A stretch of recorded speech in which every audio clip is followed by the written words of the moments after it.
RDC est une et indivisible. Et la population est répondante, c'est qu'il faut tout arrêter pour faire face à cette situation. Et que nous ferons de cette terre richement bénie un réel havre de paix, de prospérité et de progrès social.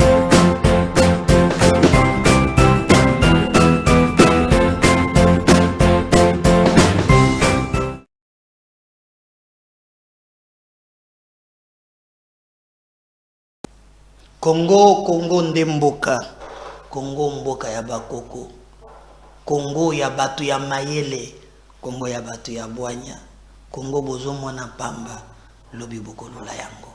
Il faut être fier d'être Congolais. Congo eza na ba diversité, toza na ba biloko ebele, okoloka ngo dans le monde, okotango kaka na Congo, toza na ba richesse, tous en a diamant, tous en a or, tous en a cobalt, tous en a maïs, le bassin du Congo, tout ça.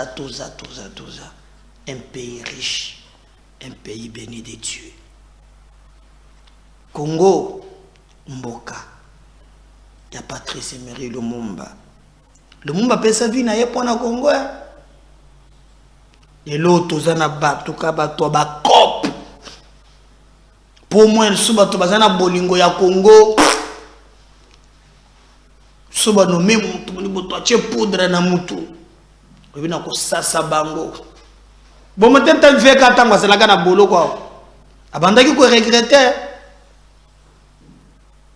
Les prisonniers les plus célèbres à Kotaka Kaboye une semaine malade Jésus centre nganda. Tala soya ba champagne. Congo. Congo ya ozomona mutu nde tozomona Kabila lelo bato bazobele lupangu ya Kabila azana ngo 40 non ngana kitisi 400 tala moko apesi parti yao na Gombe bomoni bato batelemi Kabila bokomona na ba professeur po ba fongoli nzela bakolopenda ko balobi ke Zandaka Kabila Zandako Yabat, messe des officiers, Yazalaki Wan. Sur Bemba, les gars, c'est messe des officiers, place Wan. Pardon, Badj. Mais la maille, elle est la cam, les gars, bon, Mungo et Zangakate. Autour, Nambogo est ça possible. Quand nous regardons ce pays, Batologa français, Milaï, j'ai toujours posé cette question. Na koloba français Milaï, na ko brandir ba diplôme na ba titre, na kota la Congo ndenge zalelo, tokoza la fier na intellectuel congolais. Batu nyon zwa Kabila tout autour de lui, combien de professeurs? Zwa ba diplôme tout ça nango, ezo sale la biso li kambonimi. Ce qui nous manque ils ont français, na latin, anglais. Nous avons dit que nous avons dit monsieur Meda, hier, nous avons dit que nous avons dit Pesala taebwe. Ngande, Jumena, Mbote, Jambo, Betwa, Moywen. Here, nasala nini? Wana poda muno za danger, po sala gani. Here wana sucheka plus here abendi bot. Yosko mbogo ba de tourna gata ba montagne ba 10 000. 59 millions. Tala mbongo bongi 57. Tout le monde est innocent sauf Gigiane, n'est coupable condamné à la mort. Bango tout ba innocent. Et là on va ba novelas. Et c'est ce pays-là que Dieu nous a donné. Dieu nous demandera un jour qu'avons-nous fait de notre pays. Zamba kotuna kabiso bo salari ni namboka na bino na pesa bino tout. Qu'avez-vous fait de votre pays? Mboka ozomona journaliste qui peut traiter l'info. Yewana lati bien. Amatina avion ya bemba bakatina kinga kati. Zinga lugetu ma. Bazo filmer. J'ai vu dernièrement Awaba, professeur, Nani, Kabila, Bando Kendaye, Kabila. professeur Luketu Pete, Azo Kita Tinase. C'est ça le Congo, hein? Donc, Bolingo à Congo est athée. C'est derrière les individus. Yo, mon amboko est zalaka. Bato baza ba fanatique. Ceux qui ont ça dans opposition, attendez bâtir maternité gratuite. Et puis, nazo beta CT. Pour nous moni babilenge moko bayilenga na ndako. Fati merci. Fati to le polele. Et le kokope soto yebite. Fati umela. Beton na beton mandam. Pour nini we président Makambu ya bana fati à résoudre. Fati à résoudre. Et si donc biso awa pas si nous avons essayé et bandeko tongisa biso. Il faut remercier le président. Na vision na ye lelo. Nazo beta certain. Bon faut vraiment to boyok. Balobi kobota ndeza ofele. Balobi te que soin ya mwana wana eza ofele. To kana bien. Balobi te que hein mwana classe basi basungyo lisusu. Mais collier soye pour comme âge avec de gota classe eza ofelete. Fati ache sakal semulute ache ba phosphatine te na ba serelacte. Ah. Ngai nazana na ofranel. Na pesi kombo ya papa Raphaël Masala mwana na ngai. Et porte le nom ya papa Bokilo na ngai Masala. Kankolongo ofranel. Petit à concentrer ka serela ngamoko na ye nango hein nazaki na subi ya manzanza petit azo beta tongo a beti midi a beti poko pa o esili kasiko ya esili kasiko esili esili. Est-ce que vous comprenez? Donc nous remercions le président qui a la jeune tâche na bato bazaba marié.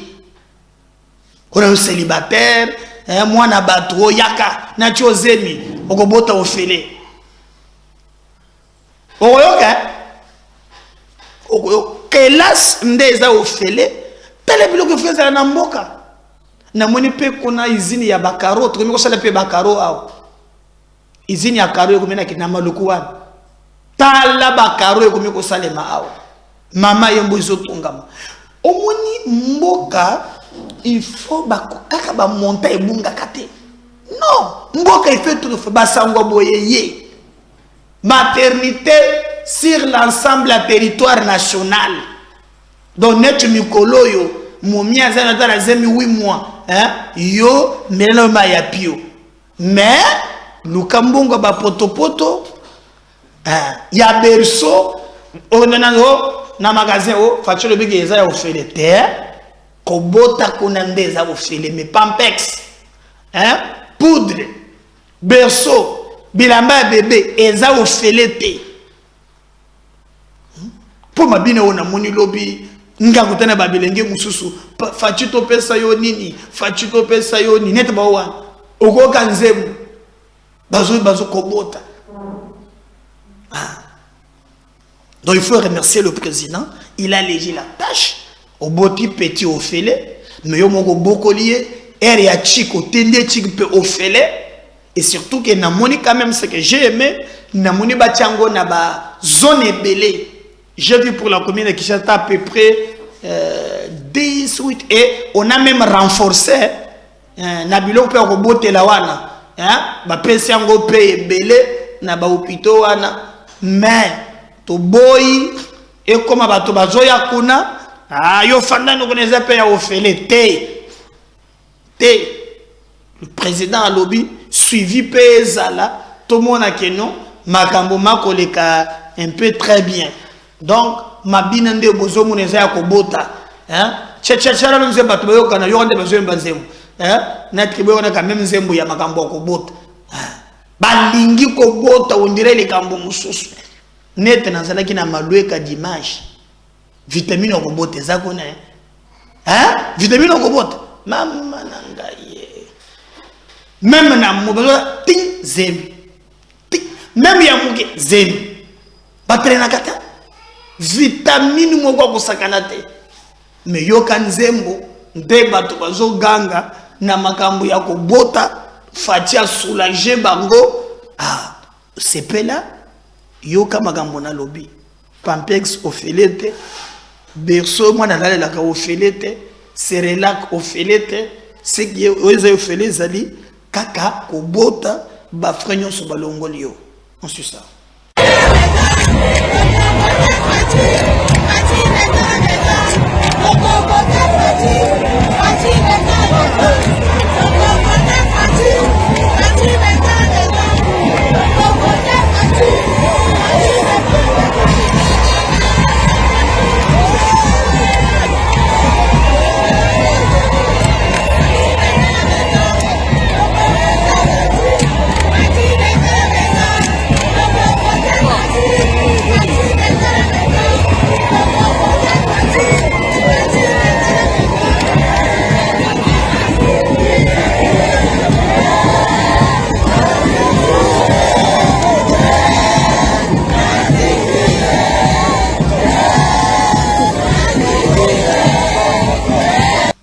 Voilà, Kobota Ofele, je crois bien mon Kobo Boyoki Yango. Alors, nous voulons seulement couper ça conseil. Mais tu connais ma solo émission le rapport, le fameux rapport. Oh, il y a un air, il paraît, Frita qui n'a Jeune Afrique, n'a liwa ya Chéribin au Kende. Et vous avez même entendu, Bakatombiste relayer Babilo Koana. Le rapport wana eza nini ebimi réellement na makambo oyo ya ba rapport o bato bazozo babiso na liwa ya Chéribin okende. Est-ce que aner apesa ki les enquêtes na Jeune Afrique pour même na RFI tokolanda awa canaux officiel boye ba makambo ya Chéribin, c'est le gouvernement qui communique tokobetela minute sur le pays na mokolo ya lelo. Et lo komi balé carnage à Goma. Le parti de Katumbi parle de 108 morts et attribue ces tueries à la garde républicaine. Dans la première émission, Batonion sur le de 40 quelques. Katumbi ayawa lukibi bembe na mwinda. Si ayakangisi Salomo. Alukibi bembe na mwinda. Il est parti. Aujourd'hui, voulant chercher occasion, il y a qu'à justifier Bouzo Banaye, vous l'avez vu, revenir. Maintenant, cette fois-ci, pas à Salamakambo ya bien, mais cette fois-ci, c'est maintenant pour charger maintenant la République. Kagame a koko tawa massacré bat. Oye kitango baboma ki bato moko 109. Na ba Rwandais, c'est toi qui sont dans Kibumba, où il y a eu des fausses communes, où batuba lubela ki yango, bola ke sangai communiqué, où bomona ki Katumbi koloba, ni ko condamné. D'ailleurs même l'île il y a biloko, où est salike, bayoka na penza te, ezali na fayulu ezali Katumbi alinga kateba cha Kagame na ba communiquer atamukete. Mais quand le gouvernement parle d'une manière générale que batobako za 48, il y a monné déjà 108 personnes selon Katumbi. Et mbala moko alobi batobako za garde républicaine. Il a même dit bazo bangi sabiso bazo luka basala biso mabe poto za ba boga.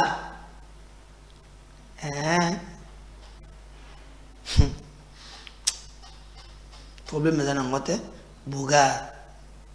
Ogata mandef boga, rotika bandef boga. C'est le débat maintenant. Moi je vous dis to ko sepe la tête. To ya ko sala politique ya bibembe. Ata congolais moko ba bomier, il faut justice salem. Mais sengo ya koya ko fongola mona ko koloba ki ya 108 morts. Oyo lukana ba oyaka o chaki marche o chaki city na wati. na chaque jeudi. Pourquoi on quitter? Yo mo planifier liwa ao. Na ba mercenaire, pourquoi on quitter? Maintenant tu t'appuies. Donc yo lukakala. Et ça passe. Et tu fais ça dans mboka na biso moko. Est-ce que et pas na biso na Zambie, même na Italie. Biso to le ndongo lo bagao. Pour côté na ba congolais ba inconscient, bazo personne makasi. Et pas na biso to le makambo lo bagao. Zamawe. Zamawa makasi, zamawa makasi. Il faut que teleme na biloko. Il faut que teleme na yango. Il faut que teleme na yango. On parle de ça et oui moi. Moninga na ye nani porte-parole na bango abeshole salobia wake makambo ekozala ya koyinda bato bakomona ekozala somo élection koleka bango ndenge balingeli te toko vivre makambo ya somo. Il demande même à un courageux qui peut s'élever ce qui a makasi atelema po azwa pouvoir demande na yango wana. Mais tout le monde peut bande comme qui ne partage pas le langue moko comme on a makamona bango baza pe kaka confession religieuse lokola ya bachole. Lui c'est Dodo Kamba église des réveils à l'Obiboy. Évêque général Dodo Kamba sur le propos de l'abbé Choli. Je demande à tous les chrétiens de s'élever. Ça c'est une tentative de mettre le pays dans le chaos. Nous n'allons pas baisser le bras. Je demande à tous les chefs religieux d'ouvrir l'œil. Nous n'allons pas laisser notre pays être embrassé par un discours irresponsable. Donc, Dodo Kamba traite le discours, il y a Abbé Cholé, d'un discours d'irresponsabilité. Il faut tenir compte de l'avenir de cette nation. Je demande à tous les chefs religieux d'ouvrir l'œil. Nous n'allons pas laisser notre pays être embrasé par un discours irresponsable. Il faut tenir compte de l'avenir de cette nation. Il a encore ajouté, il y a un agenda caché derrière les propos de quelques responsables de la Senco. Les langues commencent à se délier. Ça me dérange en tant que l'homme de l'église. Donc, Dodo Kamba Azali, président, il y a chef de la confession religieuse, où il y a l'église des réveils, qui répond directement na bande komusus à lobby pona ye azomona que maye mazolobama eza clarté azomona à son niveau que le discours oya pasi oyo bato ba pesi ezali vraiment ya koluka likambo mususu. Mais ce qu'on doit faire ezali ya asengi baninga na ye. Je vous rappelle qu'on a à peu près 7 confessions religieuses à Sengi Bango à Lobi, to Kangami Sote, to Lamuka. Plan yako déstabiliser Congo et Zali Pembeni.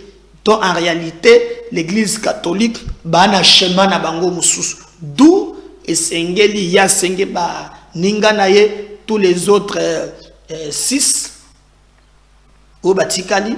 Donc baza 7 c'est que B catholique na SCC. Bakena ngambo mususu bango batikali 5 en le biba telema mais on te monnaie que peut katumbi asa récupérer moko orthodoxe basambe la ke bachelie maboko prière moko lisu kaka ya kufunga maboyi mtu bazo sambelela ye esprit ya kiganza aye po boto la mboka na biso na makasi eko le katin. Donc Dodo Kamba lobi asingi ba confession religieuse mususu bayeba zali ko fanda voilà au moins 2 mais plus 1 orthodoxe yo wana déjà zochela katumbi mabu tanda chaka mtu na simu santo tumabe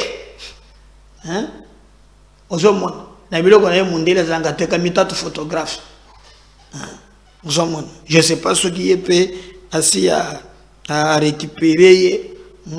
Alors on va voir, mais en tout cas, Dodo Kamba Lobi, Bako tergiversé, derrière Maloba, il y a Cholé, il y a un agenda caché d'où, et c'est Ngeli, Bango, Tele Maloko la Montumoko, pour nous barrer route, na ba propos, Oyo Yama B, Bandeko, Bazali, Ko Loba. Mais Nangambo Moussus, il faut retenir même que non seulement que Bazoloba, Oyo Bazali Koloba, mais même Didier Rendais, Azali Awa na Kishasa, il a rencontré Batugnon. Mais il a il a rencontré ministre de la Justice, président de la Cour de cassation, nous avons coupé ça par injonction. Il m'a dit que c'est là qui peut bien côté. Il y a Zanani.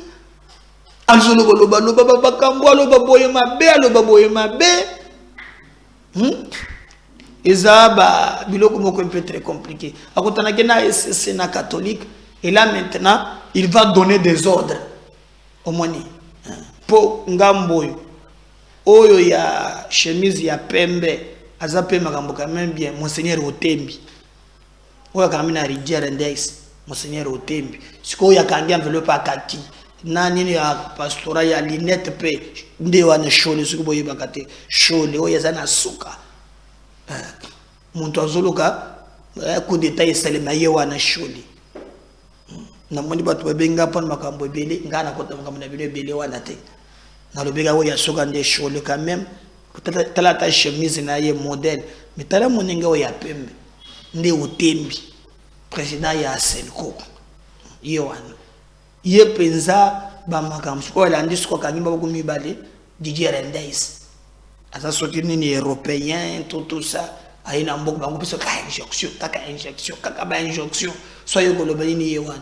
Oyo muningane ya mondele ba ye na ye. Siko oyo ya chemise pe ya pembe nde ya SCC kombo ne Eric Senga kombo yelinga bomoni wana nde ya SCC Eric Senga ya SCC ope ya libomoni ne wazape mondele mususoki ya ndenge ni bayaka awa ope sa biso ba injonction ozomona donc oya kongweza wana oya soka akanye maboko oyo honde bolobaka bokechelo baka na kamiri dangereux.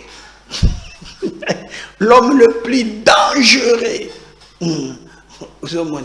Iwana, Otembi, Nakatika Diarendais, Kona Eric Senga ya SCC, Naba Moussouba faire perdre de la délégation, Yabama Bango Ndenge Izalaki. Alors, il a échangé, Naba te belé, tantôt à Pesiba, injonction na Cour constitutionnelle, na Cour de cassation, à l'objet que Bango, ce qui est européen, va couper ça.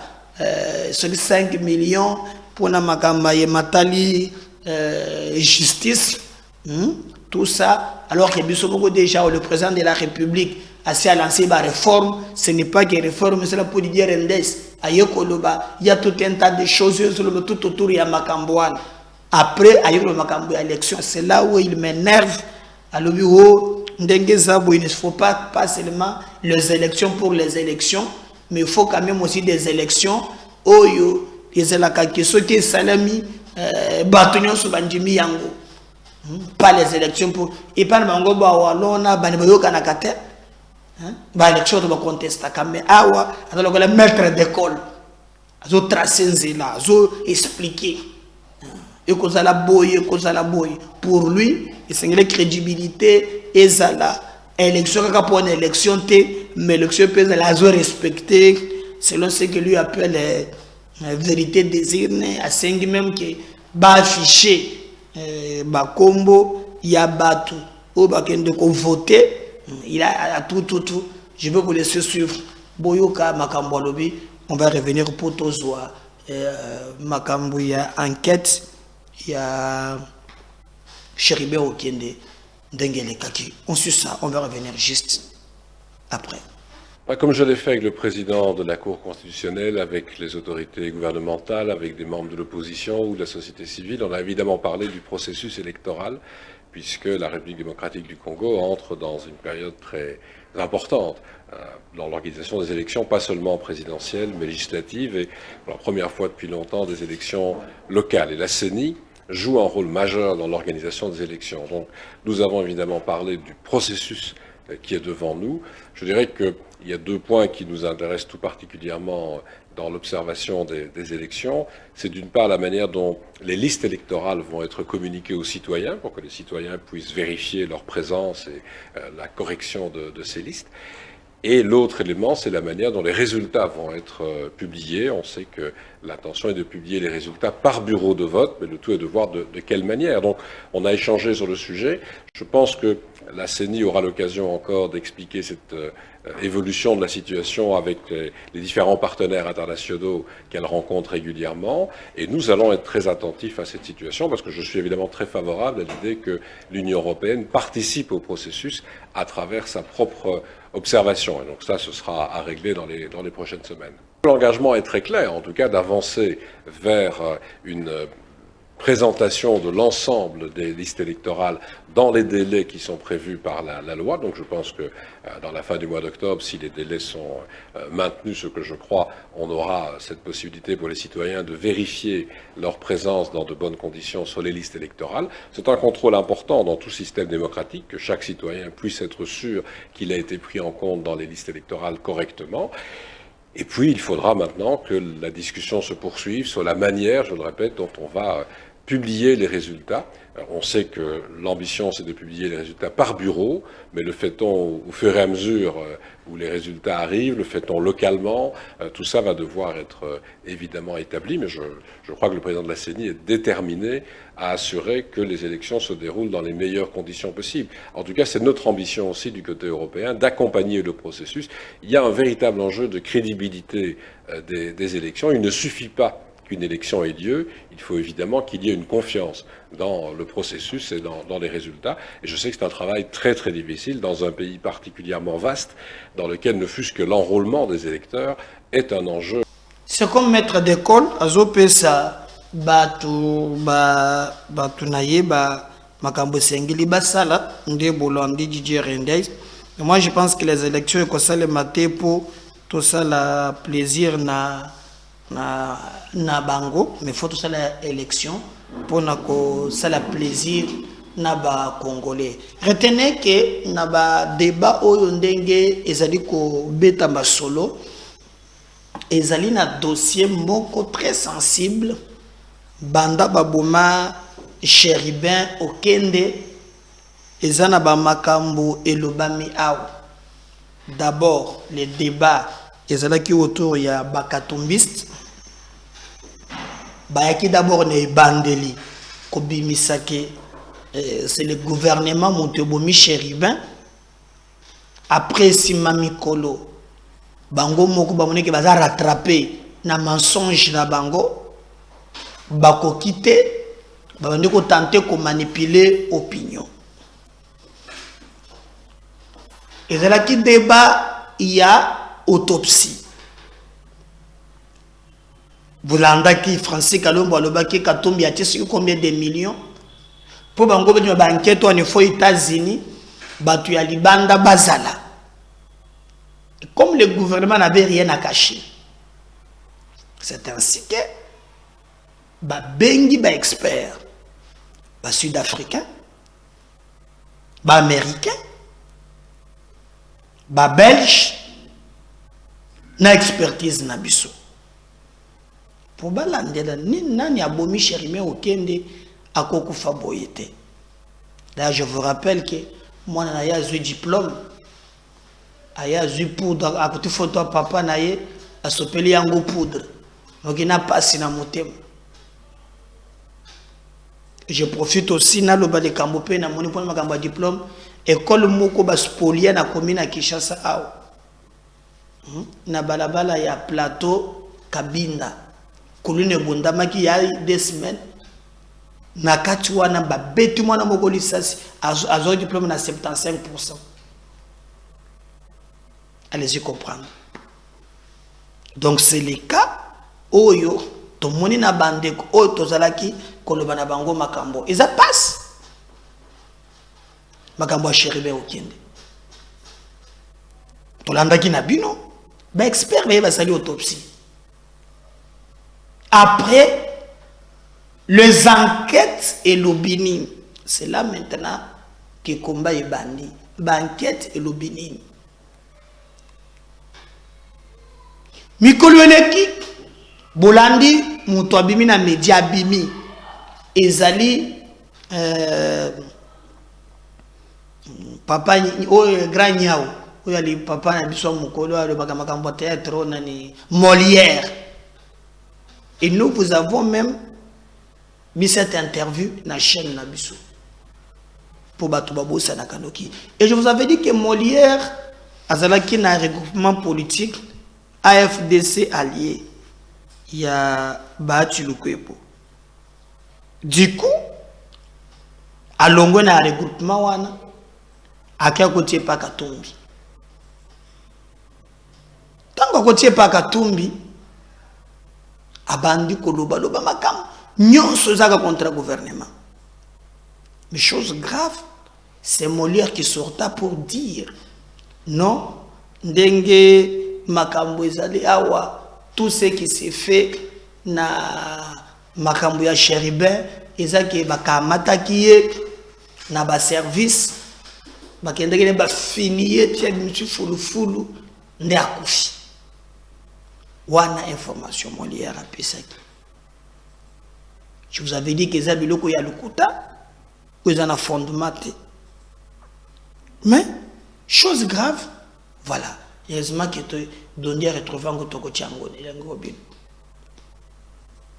Aujourd'hui, ça change. Toyo Kao, Jeune Afrique, a eu rapport, a eu vérité, na autopsie à makambu ya Chéribin au Kenya. Nani azana Jeune Afrique, je vous rappelle ici, c'est Stani Boujakira. Même na RFI, na Pascal Moulego. Et boyebi affinité bazanango na Katumbi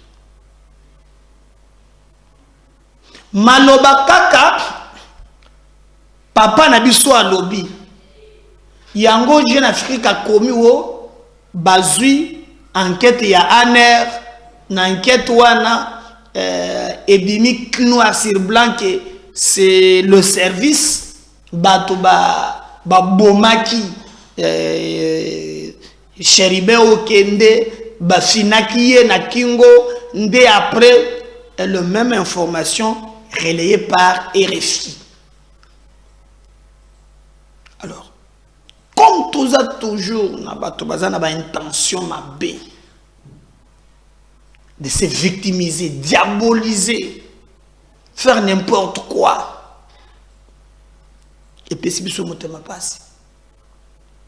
Et Patrick Mouya, porte-parole du gouvernement, il a même maintenant réagi. Batounie Moutouna, n'a pas journaliste parce que c'était très important. Les réseaux katombistes, basumbi ba médias et bazo communiquer, bazo faire passer image. Ya kolobaki ndenge tozali awa. Il faut tirer beaucoup d'attention parce que makambo ndenge ezali koleka ezali pasi parce que ce tokebite bato ba koloba ke eza vrete ndenge toti koloba bato ba kondimate et réseau wana ezokobaka bongo et c'est très regrettable. Ça je vous dis, eza pasi. Les gens communiquent. Oh, et où na Jeune Afrique, et où na RFI. Non ANR, donc bango bato Jeune Afrique, fuite ya information, et bimina ANR, yangonde, élément bango bazui, et la kisi bango ke Chéribin, ayaki certainement na nini wana, bazuye, baboumiye na ba service. Ah! Et c'est les journalistes katumbistes, on va propager l'information le Koutawan. Il s'agit de bon moyen comme c'était un plan ya ko chamoto na mboka. Nde bande ko sala bozo bawana. Mais Dieu reste Dieu. Vérité n'a bango a trahi. Patrick Mouyaya, Batuna Kie Motuna Wana, na point de presse, qu'il explique si réellement les informations Batobazo pèsent. Ce qui va service, il y a un air. Nde Batoba fuitaki les enquêtes. Ou bien, le gouvernement est au courant na yango pour na makambouane. TV za radio te. On suit Mouyaya sur la bord de Chérubin. On revient juste après. Écoutez, parce que, et c'est franchement dommage, que des médias que nous connaissons crédibles comme RFI, comme Jeune Afrique, je ne vois pas malheureusement Pascal Moulega dans la salle, il aurait pu nous édifier.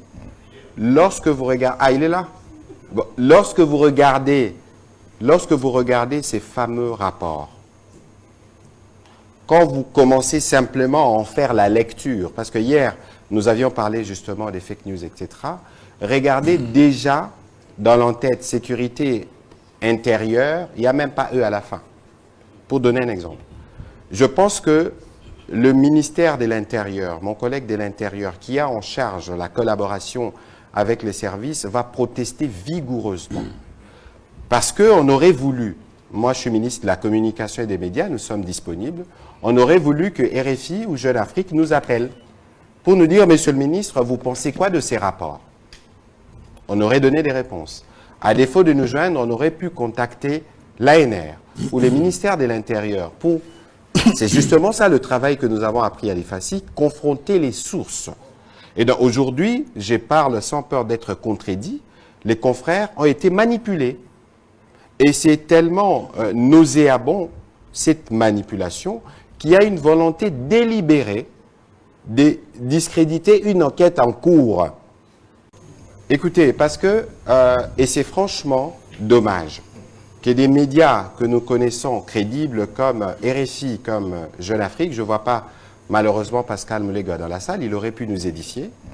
Lorsque vous regardez, ah il est là, bon, lorsque vous regardez ces fameux rapports, quand vous commencez simplement à en faire la lecture, parce que hier, nous avions parlé justement des fake news, etc., regardez déjà dans l'entête sécurité intérieure, il n'y a même pas eux à la fin. Pour donner un exemple. Je pense que le ministère de l'Intérieur, mon collègue de l'Intérieur, qui a en charge la collaboration avec les services, va protester vigoureusement. Parce qu'on aurait voulu, moi je suis ministre de la Communication et des Médias, nous sommes disponibles, on aurait voulu que RFI ou Jeune Afrique nous appellent pour nous dire, Monsieur le ministre, vous pensez quoi de ces rapports? On aurait donné des réponses. À défaut de nous joindre, on aurait pu contacter l'ANR ou le ministère de l'Intérieur pour... C'est justement ça le travail que nous avons appris à l'IFACI, confronter les sources. Et donc aujourd'hui, je parle sans peur d'être contredit, les confrères ont été manipulés. Et c'est tellement nauséabond, cette manipulation, qu'il y a une volonté délibérée de discréditer une... Mais maintenant, bon, il n'y a pas de crime parfait.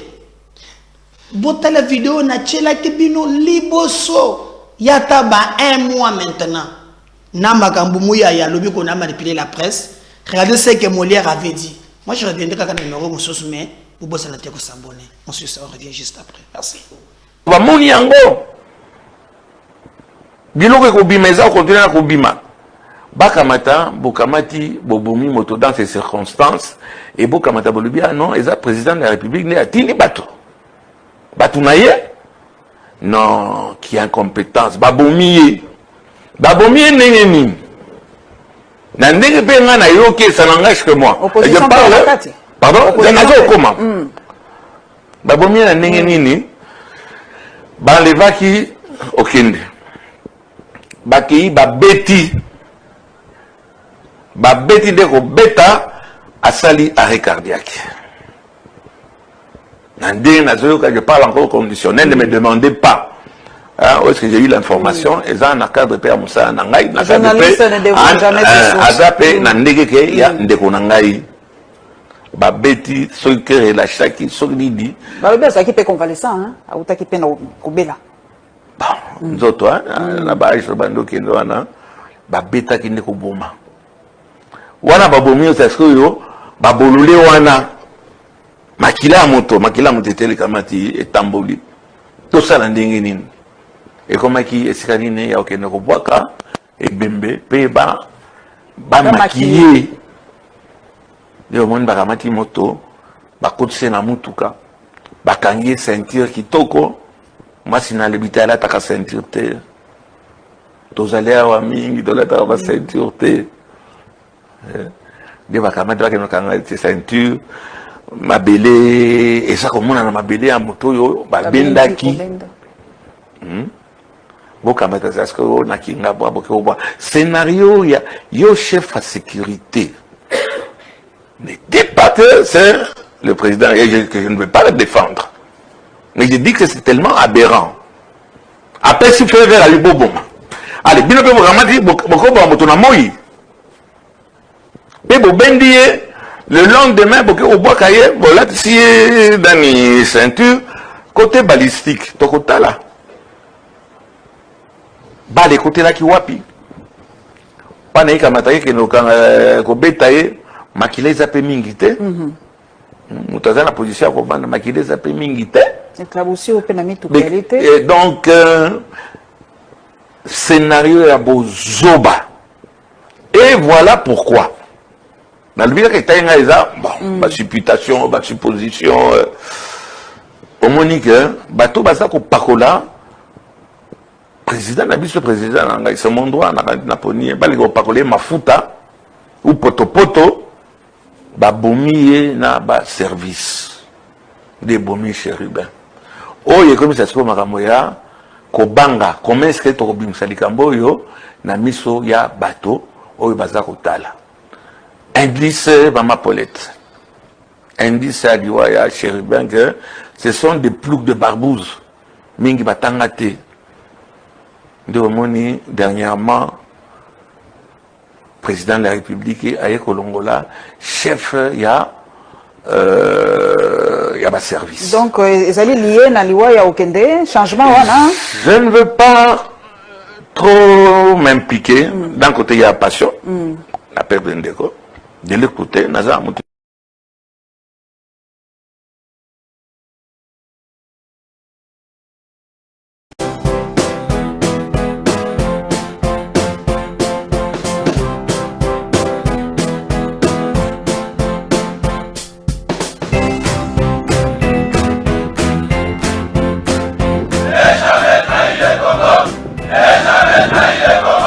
La RDC est une et indivisible. De la population et de tout le monde, c'est qu'il faut tout arrêter pour faire face à cette situation. Et que nous ferons de cette terre richement bénie un réel havre de paix, de prospérité et de progrès social.